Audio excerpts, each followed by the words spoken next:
Fala, investidor! Seja bem-vindo! Essa é a nossa Arena 5G. A Arena 5G é uma oportunidade que nós encontramos para poder debater com a sociedade tudo que veio para mudar, revolucionar, transformar a internet no Brasil. Não só sobre a forma com que a gente utiliza ela, mas sobre a ótica de como ela interage com os aparelhos e com as aplicações. Hoje aqui, presença de peso com a gente, representação aí nacional, internacional, no mundo telecom, protagonista do cenário do 5G no Brasil.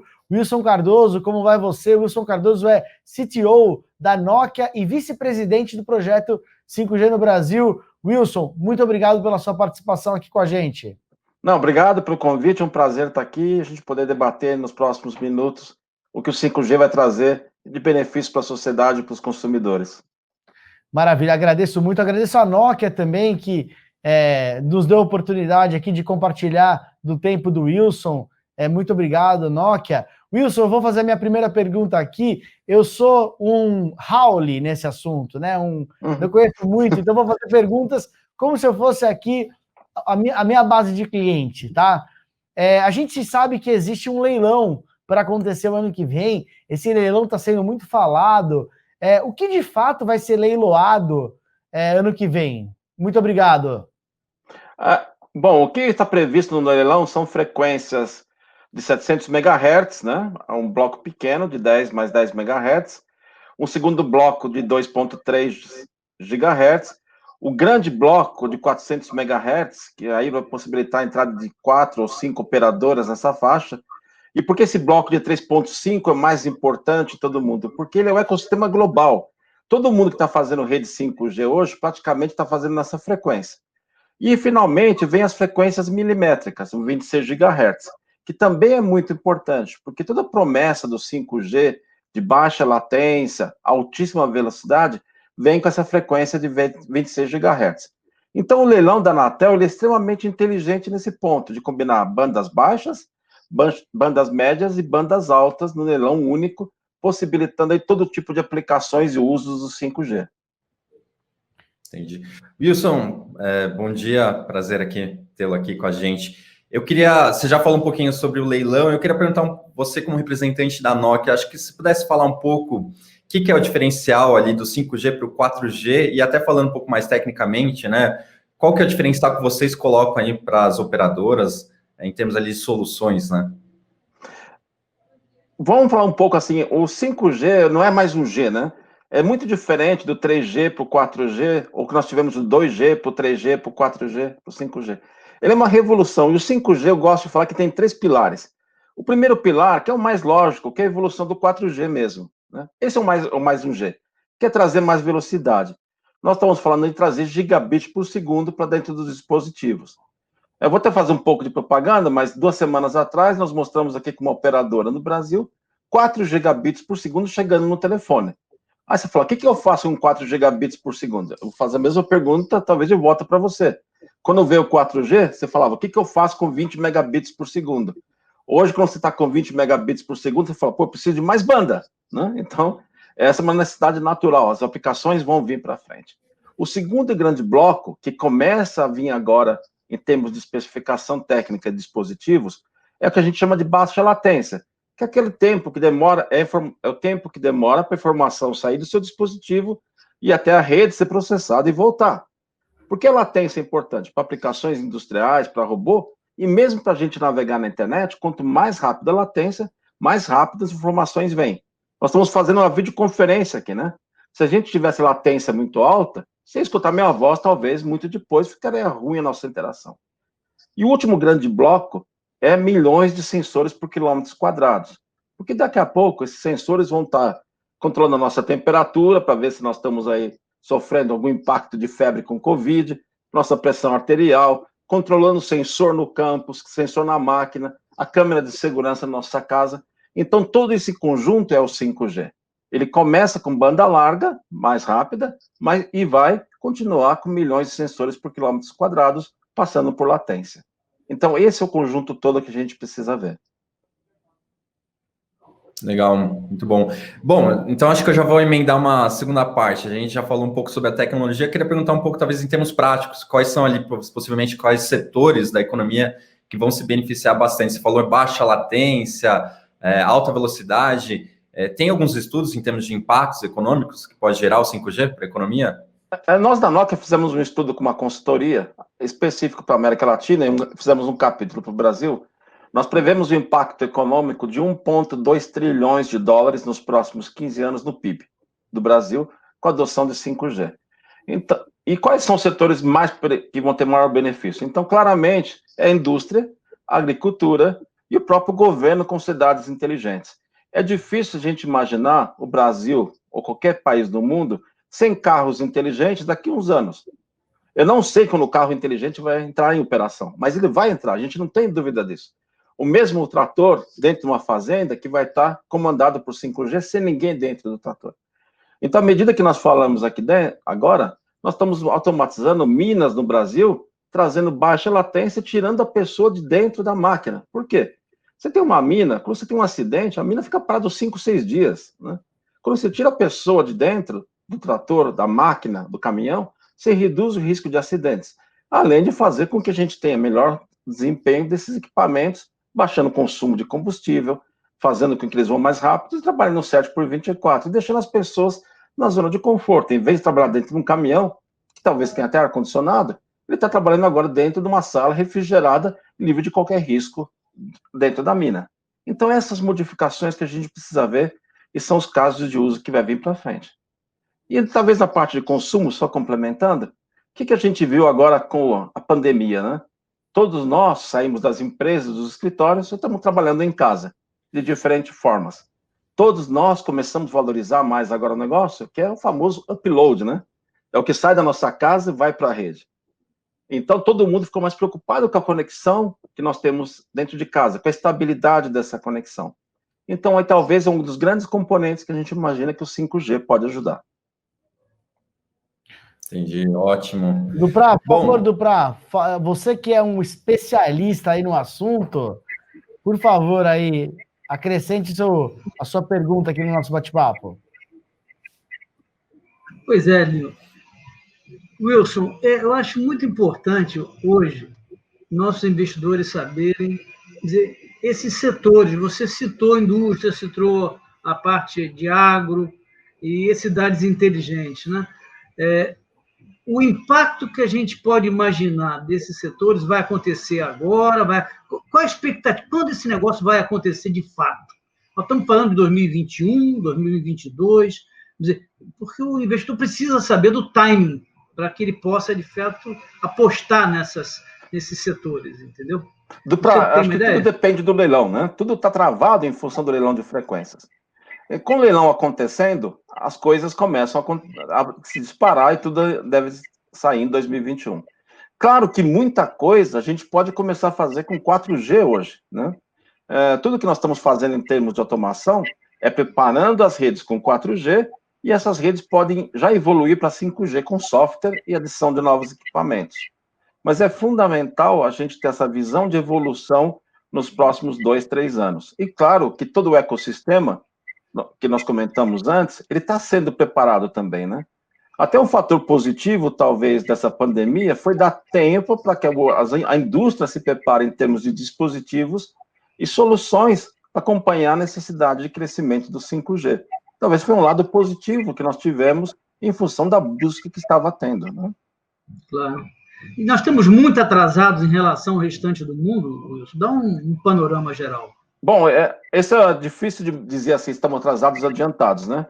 Quando eu falei lá do 1,2 trilhões de dólares nos próximos 15 anos, claro que quanto mais nós postergarmos essa introdução do 5G no Brasil, mais nós vamos postergar os efeitos na economia desses 1,2 trilhões.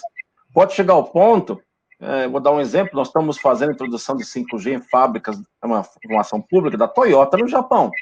Talvez o investidor não vai entrar no Brasil com 5G, por quê? Não vai investir numa fábrica no Brasil porque não tem 5G, ele quer automatizar a fábrica, como ele está automatizando em todo mundo. Talvez estamos tarde. Se eu comparar com o Uruguai, né, que instalamos 5G em abril do ano passado, talvez nós estamos muito tarde. Mas se eu comparar com a indústria, com os dispositivos que estão vindo, principalmente quando a gente fala daqueles dois grandes blocos que eu comentei antes, né? Que é baixa latência e milhões de dispositivos por quilômetros quadrados, talvez nós estamos em linha, porque esses dispositivos, essas especificações técnicas estão ficando prontas agora. Então, do ponto de vista de leilão, nós estamos em linha com os grandes benefícios do 5G, que é baixa latência e milhões de sensores. Perdemos o bonde da alta velocidade, mas o grande benefício econômico está aí na frente. Não podemos perder esse. Se perder esse, aí o próximo bonde é o 6G. Wilson, a gente escuta muito um debate que não tem pé nem cabeça, um debate ideológico que nós, como consumidores, a gente fica um pouco perdido ali, né? A gente sabe que o governo brasileiro, assim como outras nações, eles assinaram um memorando de entendimentos com os Estados Unidos. Esse memorando, ele cria algum tipo de vinculação ou coloca o Brasil em alguma posição de dependência de uma tomada de decisão americana? Bom, eu como empresa não vou comentar a decisão dos estados, tá? O que eu posso comentar é do ponto de vista de tecnologia. O que nós estamos fazendo com 5G? E é importante que todo mundo entenda isso, né? Eu comentei, nós estamos ligando milhões de sensores. Nós estamos ligando esses milhões de sensores, talvez, com uma velocidade impressionante. Esses sensores não são mais coisas estúpidas que nós estamos ligando na rede. Esses sensores podem ter altíssima capacidade de processamento. Então, nós precisamos cuidar de todo esse ecossistema. E isso não é só tecnologia, é combinação, eu sempre falo isso, que é a combinação de tecnologia e ética. Porque esse sensor hoje pode ser um equipamento extremamente seguro, mas daqui 2, 3 anos ele pode ter vulnerabilidades. E como nós cuidamos da vida útil desse equipamento? Então esse conceito ele precisa ser muito amplo e essa é uma política de Estado que nós precisamos ter bem clara de como cuidar dessa rede. Porque essa rede vai cuidar desde a semente que nós plantamos no cerrado até do nosso coração daqui a pouco. Então, nós precisamos ter uma segurança cibernética, fim a fim, de tudo que nós colocamos conectados nessa rede. Wilson, eu ia perguntar um pouco, talvez puxando de novo o gancho ali da pergunta do Prá, né, a respeito do, talvez, movimento do Brasil em relação a outros países. A gente está ali com a programação para o leilão ser realizado em 2021. Tem algum ponto, alguma sugestão que vocês, como Nokia, ou você como propriamente especialista, gostaria de colocar? Você acha que precisa ter algum ajuste a nível ali para melhorar? Bom, o ideal é que não tivesse nem leilão, né? Que fosse concedido espectro para quem quisesse. Mas a gente sabe que esse modelo é impossível. Eu vou comentar o que está na consulta pública, que eu acho que é benéfico em relação ao que foi feito no passado, que nós temos um leilão que privilegia o investimento, esse é um fator extremamente positivo. Tem um leilão que possibilita a entrada das PPPs na frequência de 3.5, isso nós consideramos positivo também, e tem um efeito secundário do leilão que depende da própria estratégia de limpeza da faixa de 3.5 GHz, que tem um grande debate sobre mitigação e migração, mas que não está no leilão, mas depende do leilão em si, que é a faixa de 3.7 a 3.8 GHz. Por que essa faixa é importante? Porque aí a Anatel vai fazer, não é um leilão, vai ser sim princípio de outorga, não é concessão, são outorgas para as famosas redes privativas. E tem outro bloco lá em cima de 28 GHz. Através dessas outorgas, as empresas vão poder instalar suas redes privativas ou privadas 5G. Então e aí está uma grande oportunidade de negócio, inclusive para as empresas incumbentes que não entenderam muito, eu acho, na minha opinião, esse negócio. Porque o grande valor de uma rede não é ter uma rede isolada. Né? O grande conceito é se eu tiver várias redes e começar a interligar essas redes. E interligar essas redes é um valor muito maior do que interligar um simples telefone celular. Aí sim que eu tenho características diferentes que eu posso alavancar novos modelos de negócio. Entendi, muito bom. Bom, acho que também queria talvez emendar também com outro ponto. A gente falou aqui de debate sobre o leilão, né? Mas um ponto talvez ali também que chama um desafio, né? O 5G, enfim, aqui se eu estiver enganado, você pode me ajustar aqui em termos também. Vai demandar um esforço bastante grande de ampliação ali de antenas e sites, né? E a gente talvez tenha uma dificuldade um pouco, pelo menos em termos de regulamentação, a instalação de antenas. E aqui eu até ligo parte de compartilhamento de infraestrutura. O que você acha que dá para melhorar? Tem ali uma regulamentação ali sendo debatida? O que dá para falar um pouquinho sobre esse aspecto? Bom, eu vou até um pouquinho mais para trás na rede, né? Eu acho que o 5G é a rede mais fixa que nós vamos ter, porque vai depender muito da infraestrutura de fibras.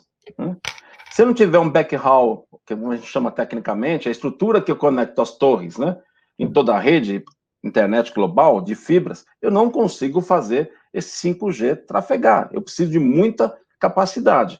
Então, quando nós falamos disso, nós estamos falando de ter praticamente fibra em todas as partes do país, para possibilitar a conexão dessas antenas.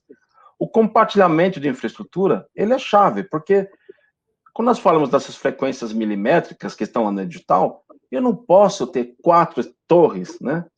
Não são torres, na verdade são equipamentos do tamanho de uma caixa de sapato, de 4 ou 5 operadoras penduradas no mesmo poste, porque esses equipamentos eles vão atingir no máximo 300 metros. Então, tudo isso tem que ser pensado. E claro que nós não somos um país rico. Então, compartilhar a infraestrutura é fundamental do ponto de vista de construção de redes.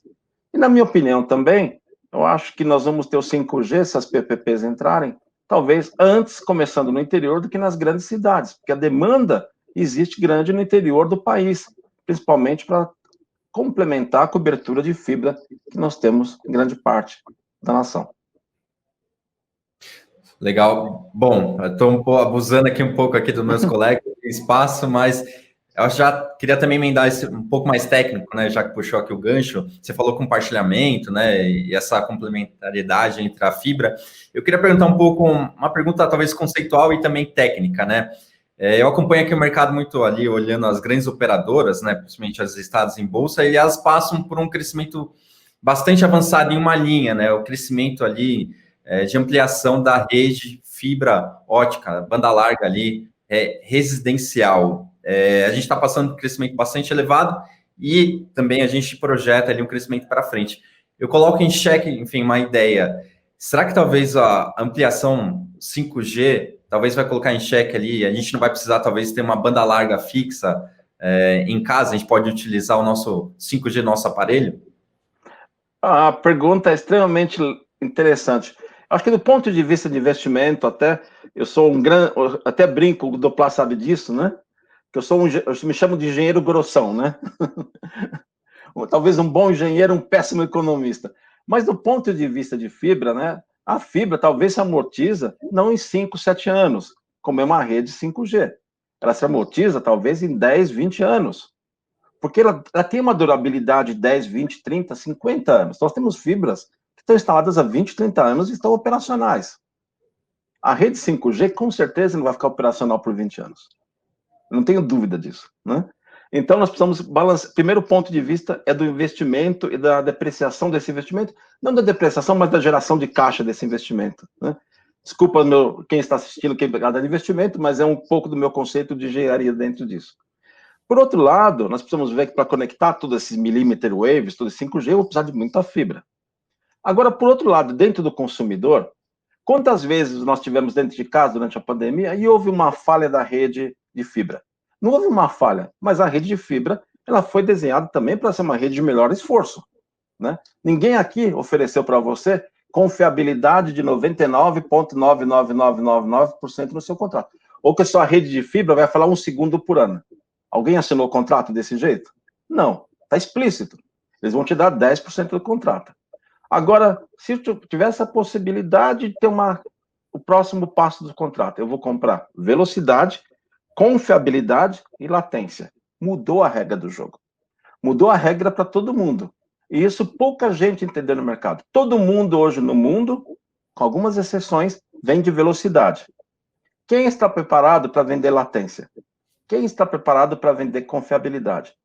Se você me perguntasse se eu pagaria R$100 a mais para aumentar a confiabilidade da entrega do meu serviço de fibra, eu estaria pagando desde o dia 16 de março, foi quando eu comecei a trabalhar em casa. E muita gente faria o mesmo.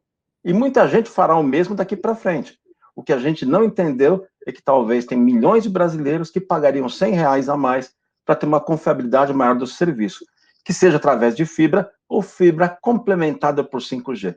Eu acho que dei a receita do bolo. Eu acho que é importante a gente ver como é que o Brasil pode se inserir nesse ecossistema de inovação que vem com o 5G. Ou seja, o que pode surgir de aplicação, o que pode surgir de investimento, investidores desenvolvendo coisas novas no Brasil? Qual é a sua visão de inovação vinda com essa tecnologia? Vocês me desculpem aqui, vocês podem até cortar depois. Nós fizemos um investimento aqui no Senai, em São Paulo, tá? E eu fiquei surpreso com o que essa turma está fazendo. Eles estão fazendo programas de realidade aumentada, realidade virtual, e fazendo coordenação de robôs em linha de produção, que nós levamos para a Finlândia, o nosso pessoal da Finlândia ficou abismado do que eles fizeram. Então, esse é o ecossistema que nós temos. Nós temos gente boa, e o pessoal do Senai está preocupado em quê? Em pegar linhas de produção de indústrias atuais e fazer um refurbishing dessa linha para transformar em uma indústria 4.0. Então, isso é fantástico. Não é a preocupação, não é aquela ideia, né, um pouco, que existe em algumas partes do mundo, destrói toda a linha e faz uma linha de produção nova. Não, como a partir de uma linha existente, eu faço o refurbishing dessa linha e torno ela uma indústria de produção 4.0. Acho isso brilhante. E é o que essa turma está fazendo, com investimentos que nós fizemos, mais mão de obra nacional e formação de gente para a indústria, nós estamos criando um ecossistema completamente novo. E outro grande exemplo que acho que nós temos no Brasil é o que nós estamos fazendo dentro do Conectar Agro, né? Hoje, foram conectados no Brasil 5,5 milhões de hectares, sem um centavo de incentivo do governo federal. E nós estamos aumentando aí a produtividade de fazendas em todo o Brasil, através de conexões que estão começando com 4G e vão evoluir para 5G. E aonde está o ganho de produtividade? Economia de fertilizantes, melhor uso de máquinas, melhor ciclo de manutenção das máquinas e conectividade do pessoal que está no campo. Tudo isso está revolucionando o nosso campo num próximo passo de produtividade. E a agricultura, o agro, é um dos maiores componentes do nosso produto interno bruto. Excelente. Bom, Wilson, pergunta bem amadora. O meu telefone aqui, que eu comprei ao longo desse ano, né? Só para dar uma noção de tempo, assim, da tecnologia dele, ele vai aceitar a conexão 5G? Depende, se não for um modelo desses atuais, se não for o iPhone 12 ou o Motorola, que tem DSS agora, você pode já pensar em comprar um novo modelo que vai aceitar o 5G. Então, somente os últimos modelos que estão sendo lançados possibilitam 5G. Você vai ter que trocar o telefone. Tem uma boa notícia que eu sempre digo para os telefones, que a gente precisa imaginar. Lembra que eu falei que o 5G tem muita velocidade de conexão e pode ser extremamente estável? O que acontece com o meu monstrinho hoje aqui, né? Ele tem um monte de coisa que foi feito para compensar deficiências que nós temos. Por quê? Ele tem um processador extremamente potente, porque todas as aplicações ficam aqui dentro, não ficam? Ele tem um monte de processamento também para compensar, porque ele precisa trabalhar com 2G, 3G, 4G, 5G, e a velocidade, tira o 5G, 4G, e a velocidade da rede flutua, né? Outra coisa, que ele não é, ou seja, ele precisa ter muita memória, porque não é sempre que ele tem muita velocidade para conectar. O que eu tenho com 5G? Opa, tenho muita velocidade, tenho baixa latência. Com isso, eu posso jogar tudo na rede. O que vai acontecer é que o telefone pode ser um terminalzinho burro. Quando eu tiver 5G para todo lado, a tendência é que o preço do dispositivo baixe tremendamente. Eu posso ter dispositivos extremamente simples, onde tudo roda na nuvem, conectado para o 5G. Acho que essa é a boa notícia que nós vamos ter daqui a pouco. Excelente. Glaucão, por favor. Tudo bom? Bom, eu sei que eu estou tomando aqui o espaço aqui de vocês do Praia, Giovanni, peço desculpa. Mas acho que a minha última pergunta aqui, prometo, eu queria perguntar talvez um pouco de uma maneira conceitual aqui. Wilson, você como um PhD em telecom pela MIT, né? A gente está falando 5G, mas assim, dá para talvez imaginar, você falou que talvez a 5G não vai ser uma tecnologia comparável em termos de amortização com fibra, né? 6G já tem ideia do que vai acontecer? O que a gente pode esperar de uma maneira geral? Eu sei que eu estou falando aqui de um aspecto ainda longe, né? A gente nem tem aqui o 5G aqui internamente, mas eu queria imaginar um pouco ali, talvez um pouco fora da caixinha. Glaucão, eu falei uma vez que eu ia aposentar com o 4G, tá? Eu já estou pensando em aposentar com o 7G. O 6G virá, nós já começamos pesquisas do 6G, e o que vai vir no 6G? É o que nós chamamos de interação biológica mecânica, ou biológica com cognitivo. Então, nós devemos ter a integração dos dois mundos, e para isso nós vamos precisar de latência mais baixa, de mais velocidade e de computação cognitiva. Então, daqui 10 anos, você pode esperar que nós vamos ter o 6G. e nós vamos ter que trocar o terminal de novo. Tá bom. Não dura tanto mesmo, né? Nós duramos, né? Espero que nós duremos. Espero que a gente tenha duração para esperar o 6G e o 7G. Pois é. Mas você está confiante que esse leilão aconteça quando, hein, Nilson? Qual é a tua expectativa? Olha, pelo todo ritual, né? Eu gosto de usar essa palavra, né? O leilão tem um ritual, né? Ele deve acontecer, eu espero que ele aconteça no segundo trimestre. Se não acontecer no segundo trimestre, eu diria que esse país vai começar a ter grandes problemas impactando a produtividade, impacto na introdução de indústria. Nós vamos ficar muito para trás. Eu acho que vai ser uma vergonha nacional, né? Então, esse leilão já foi prometido para o primeiro trimestre desse ano. Muita gente achava desafiante. Nós tivemos a pandemia. Agora, se passar do segundo trimestre do ano que vem, eu acho que nós podemos pôr uma bandeira de vergonha internacional e ficar comparável, talvez, a países que não tem nem gente, não tem nem consumo, né? Nós estamos vendo o país da África lançando leilões de 5G, né? Hoje eu fiquei sabendo que Timor está lançando um leilão de 5G. Eu acho que é bom a gente começar a ficar atento ao que está acontecendo ao redor do mundo, né? É isso aí. Ministro não desclassificando o Timor, tá? Desculpa. Ministro Fábio Faria, que esteve aqui com a gente, Wilson. Tomara que ele escute as suas preces aí, que acelere esse processo do leilão. A minha pergunta para encerrar essa conversa, conta um pouco do que a Nokia tem feito. Minha geração foi muito acostumada a utilizar os celulares da Nokia, né? Até brinquei com o Duprá ontem, que o único joguinho que eu joguei bem na minha vida era o joguinho que tinha conhecido no celular da Nokia. Como é que estão as coisas aí? Qual é o core do business hoje da Nokia aqui no Brasil? Acho que todo mundo lembra dos celulares da Nokia. A gente não fabrica mais celulares hoje, né? A marca foi licenciada por uma empresa chamada HMD. Nós detemos a tecnologia, essa empresa chamada HMD fabrica e vende os celulares mundialmente. Hoje nós focamos nas redes fixas, nas redes móveis, né? Então, assim, com um pouco de referência, nós temos aí mais ou menos 50% do mercado de transporte no Brasil. Em palavras mais simples, de cada 2 conexões para a internet, uma passa por rede Nokia. E na rede celular, presente nas operadoras na TIM, na Claro e na Oi. E na Algar Telecom e nas PPPs, começando um trabalho grande de introdução nas PPPs.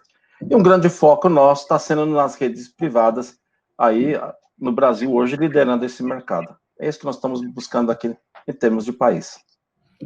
É isso aí. Bom, hoje nós recebemos aqui Wilson Cardoso, CTO da Nokia, uma presença aqui que agregou muito valor, junto comigo na bancada dessa Arena 5G, nosso estimado Duprá. Duprá, muito obrigado pela sua participação.